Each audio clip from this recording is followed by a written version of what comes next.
ఇదే RTV app వార్తల్ని క్షణాల్లో చదివే అవకాశం ఉంటుంది. ఒక న్యూస్ పేపర్, ఒక టెలివిజన్ ఛానల్ మీ చేతుల్లో ఎప్పుడూ ఉంటాయి. కోడిగుడ్డు మనం ఎంత కొంటున్నామో మీ అందరికీ తెలుసు. రేపొద్దున అదే కోడిగుడ్డు 50 రూపాయలు కొనవలసిన పరిస్థితి వస్తుంది. ఆ అప్పు తీర్చవలసిన బాధ్యత మన నెత్తి మీద ఉంటుంది అన్న విషయం మనం గమనించుకోవాలి. ఆ ఏదో రకమైన పన్నుల రూపంగా ఈ రోజు మనం చూస్తే కరెంటు ఛార్జీల్ని 9 సార్లు పెంచాడు మన జగన్మోహన్ రెడ్డి.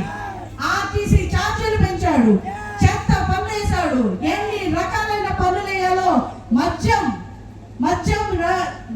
ఎలాంటి రేట్లు పెంచాడో మీ అందరికీ తెలుసు. నాకన్నా మీకే బాగా తెలుసు ఆ విషయం. ఈ రోజు మద్యపాన నిషేధం చేసి మీ ముందుకు వస్తానన్నాడు జగన్మోహన్ రెడ్డి. నిషేధం జరిగిందా? నెక్స్ట్ ఇంకొక 20 సంవత్సరాలకి ఎంత మద్యం అమ్ముతాడో దాని మీద కూడా అప్పు చేశాడు. మన తలకాయలు ఒక్కటే మిగిలిన అమ్మ. మొత్తం రాష్ట్రంలో ఉన్న గవర్నమెంట్ ఏదైతే ప్రభుత్వ ఆస్తులు ఉన్నాయో వాటి మీద కూడా అప్పు చేసేసాడు. కొత్తగా నిన్న ఒక చట్టం వచ్చిందట.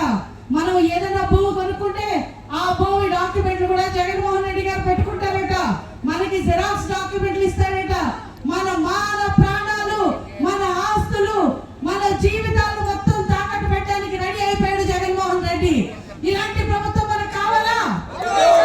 ఇలాంటి నాయకుడు మనకు అవసరమా? మన పిల్లల భవిష్యత్తు బాగుండాలంటే ఈ రోజు రకరకాలైన సమస్యలు కొయ్యూరుకున్నాయి. మనం చూస్తున్నాం. ఈ రోజు ఇక్కడ హైవే ఉందంటే అది నేను ఎంపీగా ఉన్నప్పుడు నరేంద్ర మోడీ గారి ఆశీస్సులతోటి మనం పెద్ద హైవే తెచ్చుకున్నాం. రంపచోడవరం నుంచి అరకు విజయనగరం వరకు వెళ్తున్న హైవే. ఆ తర్వాత మనం చూస్తే మెడికల్ హాస్పిటల్, దాని మీద అసలు నరేంద్ర మోడీ గారి ఫోటోయే ఉండదు.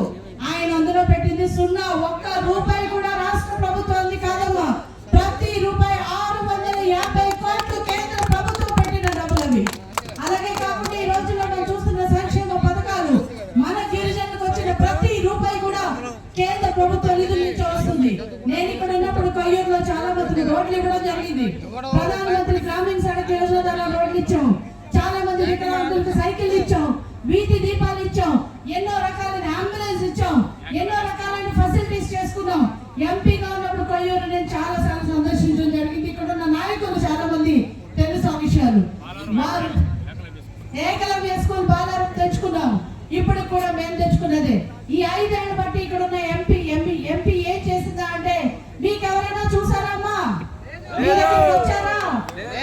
పాడేరు గ్రామానికి, పాడేరు నియోజకవర్గానికి చెందినామే దేవుడు గారు మంచి నాయకుడుగా ఉండేవారు. వారి బిడ్డ ఉండి వైఎస్ఆర్ హయాంలో ఇప్పుడు జగన్మోహన్ రెడ్డి గారి దగ్గర జాయిన్ అయిన మాధవి గారు, కనీసం ఆమెకి ఒక గిరిజనురాలుగా జగన్మోహన్ రెడ్డి ఎప్పుడైనా అపాయింట్మెంట్ ఇచ్చాడా? కనీసం మనకు ఒక విలువిచ్చాడా? ఇక్కడ ఉన్న ఎమ్మెల్యే ఎన్నిసార్లు కలిసింది? అసలు జగన్మోహన్ రెడ్డి గారిని మనకి టైమే లేదు. గిరిజనులంటే చాలా చాలా చులకన భావం ఈ ప్రభుత్వానికి. కాబట్టి మనం అందరం ఒకటి గుర్తుంచుకోవాలి. ఇక్కడ ఉన్న ఇష్యూస్ గురించి మీ కొయ్యూరు మండల పెద్దలు కూడా కొన్ని విషయాలు తెలియజేశారు. ఆశ్రమ పాఠశాల ఇక్కడున్న ప్రాబ్లమ్స్ గురించి తెలియజేశారు. ఫెసిలిటీస్ లేకపోవడం తెలియజేయడం. ఇందాక చాలా మంది చనిపోయారు. దాని మీద కూడా నరేంద్ర మోడీ గారి ప్రభుత్వం అధ్యయనం చేస్తుంది.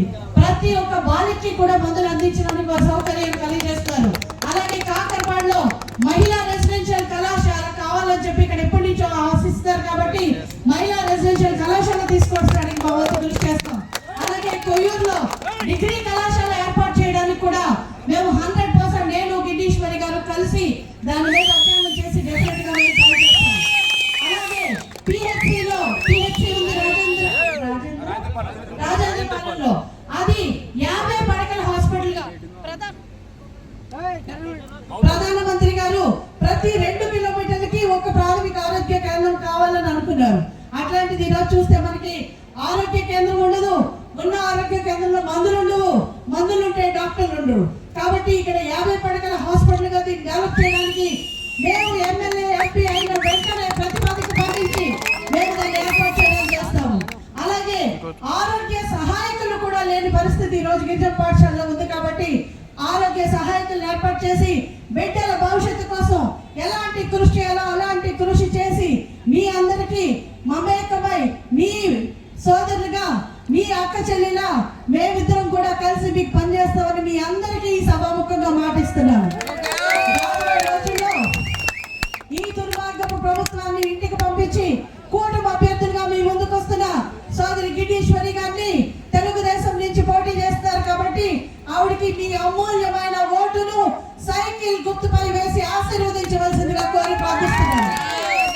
అలాగే మీ బిడ్డగా మీతో మమేకమై మీ ముందుకు వస్తున్న నాకు అరకు ఎంపీ అభ్యర్థిగా మీ ముందుకు మరొకసారి 2014 నుంచి 2019 వరకు మీకు సేవ చేశాను. మరొకసారి అవకాశం కల్పించమని నరేంద్ర మోడీ గారు దేశంలో ఆల్రెడీ ఆయన పిఎం అయిపోయారు. ఆయనకి 400 సీట్లు వస్తున్నాయని చెప్పి ఆల్రెడీ వచ్చేసి న్యూస్. ఆ 400లో అరకు కూడా ఒకటి కావాలి. అరకుకి కావాల్సిన సౌకర్యాలు తెచ్చుకోవాలి. మన అరకుని మన దేశ వ్యాప్తంగా అరకు ప్రగతిని మనము చూపించాలన్న ఉద్దేశంతో మనమందరం కలిసి పనిచేద్దామని కమలం గుర్తుపై మీ అమూల్యమైన ఓటును వేసి నన్ను ఆశీర్వదించి చట్టసభలో పంపిస్తే మీ బిడ్డగా మీకు ఎప్పుడూ తోడుంటానని చెప్పి మీ అందరినీ కోరుతూ మరొకసారి మీ అందరికీ హృదయపూర్వకంగా నమస్కరిస్తూ భారతీయ జనతా పార్టీ జనసేన తెలుగుదేశం పార్టీ చంద్రబాబు నాయుడు గారి నాయకత్వం పవన్ కళ్యాణ్ గారి నాయకత్వం నరేంద్ర మోదీ గారి నాయకత్వం మీ అందరికీ కూడా మరొకసారి హృదయపూర్వక ధన్యవాదాలు. భారత్ మాతా కీ జై హింద్. మరిన్ని వీడియోస్ కోసం ఛానల్ ని సబ్స్క్రైబ్ చేయండి. లేటెస్ట్ అప్డేట్స్ కోసం వాట్సాప్ ఛానల్ ని ఫాలో చేయండి అండ్ లింక్ డిస్క్రిప్షన్ లో ఉంది.